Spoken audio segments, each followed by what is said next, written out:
कहानी दो घमंडी दोस्त हाथी और बंदर की। बहुत समय पहले की बात है। एक घना जंगल था जिसमें कई जानवर खुशी खुशी रहते थे। हर जानवर की अपनी विशेषता और अपनी अलग अलग पहचान थी। उस जंगल में दो जानवर ऐसे भी थे जो अपनी ताकत और चतुराई पर बहुत घमंड करते थे। एक था विशाल हाथी और दूसरा था चालाक बंदर। दोनों जानवर अपने अपने गुणों पर गर्व करते थे, मगर उनका घमंड इतना बढ़ गया कि वे अन्य जानवरों का मजाक उड़ाने लगे। हाथी को अपनी शक्ति पर बेहद गर्व था। उसकी विशाल काया को देखकर जंगल के सभी जानवर उससे डरते थे। हाथी अपने भारी शरीर और विशालकाय दांतों से दूसरों को धमकाता था और कहता था, मुझे कोई नहीं हरा सकता, मैं सबसे शक्तिशाली हूँ, मेरी तरह ताकतवर कोई और नहीं हो सकता इस जंगल में। जहाँ भी जाता वो अपनी सूंड से पेड़ उखाड़ फेंकता, छोटे जानवरों को डराता और जंगलों में हाहाकार मचाता। वह सोचता था कि उसकी ताकत के कारण ही वह जंगल के सबसे महत्वपूर्ण और सबसे बड़ा जानवर है। दूसरी ओर बंदर अपनी तेजी और चतुराई का घमंड करता। वह पेड़ों से छलांग लगाकर इधर उधर घूमता और छोटे जानवरों को अपनी चालाकी से मात देने में मजा लेता।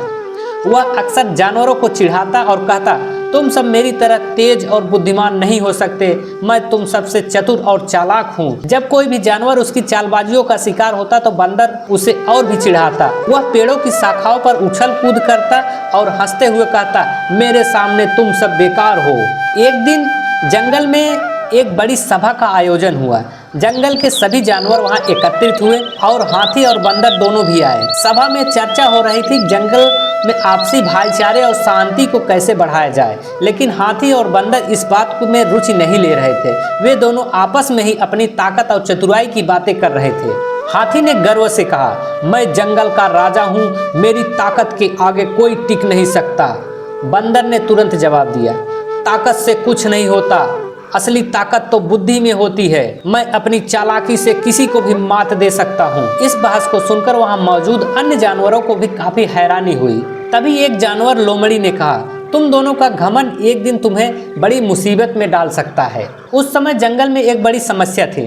जंगल के किनारे पर एक बड़ी गहरी खाई थी और खाई के उस पार फलदार बाग थे। उस बाग में बहुत सारे स्वादिष्ट फल थे जिन्हें पाने के लिए जानवरों को खाई पार करनी पड़ती थी, लेकिन खाई इतनी गहरी और चौड़ी थी कि किसी भी जानवर के लिए उसे पार करना नामुमकिन था। जानवरों ने कई बार कोशिश की, लेकिन सभी नाकाम रहे। खाई को पार करने के लिए एक मजबूत पुल की जरूरत थी ताकि सभी जानवर बाग तक पहुंच सके और फल खा सके। हाथी और बंदर दोनों ने खाई को पार करने की चुनौती स्वीकार की। हाथी ने कहा, मैं अपनी ताकत से खाई को पार कर लूंगा और सबको दिखा दूंगा कि ताकत ही सब कुछ है।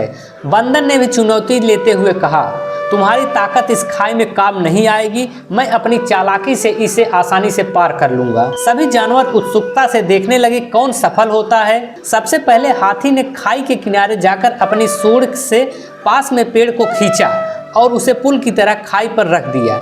सब सोच रहे थे कि पेड़ का तना उसके वजन को सहन कर लेगा, लेकिन जैसे ही हाथी पेड़ पर चढ़ा, पेड़ टूट गया और हाथी खाई में गिरने से बाल बाल बचा। उसकी ताकत यहाँ काम नहीं आई। अब बारी थी बंदर की। उसने अपनी तेजी और चतुराई से पेड़ की शाखाओं को पकड़कर छलांग लगाई। उसने सोचा कि वह हवा में उड़ते हुए दूसरी तरफ पहुंच जाएगा, लेकिन बीच में ही उसकी पकड़ छूट गई और खाई में गिरते गिरते बचा। अब दोनों हताश हो चुके थे।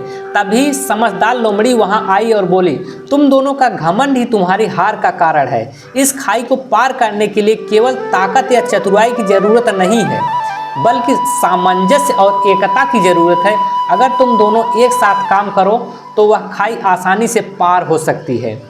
हाथी और बंदर ने सोचा और महसूस किया कि लोमड़ी तो सही कह रही है। फिर उसने एक योजना बनाई। हाथी अपनी सूंड से एक पेड़ के तने को लपेटा, उसे मजबूती से पकड़ लिया। वही बंदर ने अपनी चतुराई से कई शाखाओं को जोड़कर एक मजबूत रस्सी बनाई, जिससे सभी जानवर खाई पार करने लगे। इस बार दोनों ने मिलकर काम किया और पूरी तरह से सफल रहे। उन्होंने खाई पार कर ली और बाकी जानवरों के लिए भी रास्ता बना दिया।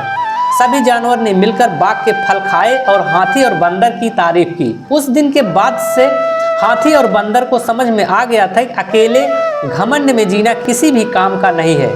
असली ताकत तब होती है जब हम अपनी क्षमताओं को मिलाकर दूसरों के साथ काम करते हैं। हाथी ने अपनी ताकत को दूसरों की मदद के लिए उपयोग करना शुरू कर दिया और बंदर ने भी अपनी चतुराई से सबका भला करने का संकल्प लिया। जंगल में अब घमंड का कोई स्थान नहीं था और सभी जानवर आपसी समझदारी से रहने लगे। इस कहानी से हमें यही सीख मिलती है कि केवल ताकत और चतुराई से कुछ हासिल नहीं किया जा सकता। सच्ची सफलता तब मिलती है जब हम एकजुट होकर काम करते हैं और घमंड को पीछे छोड़ देते हैं।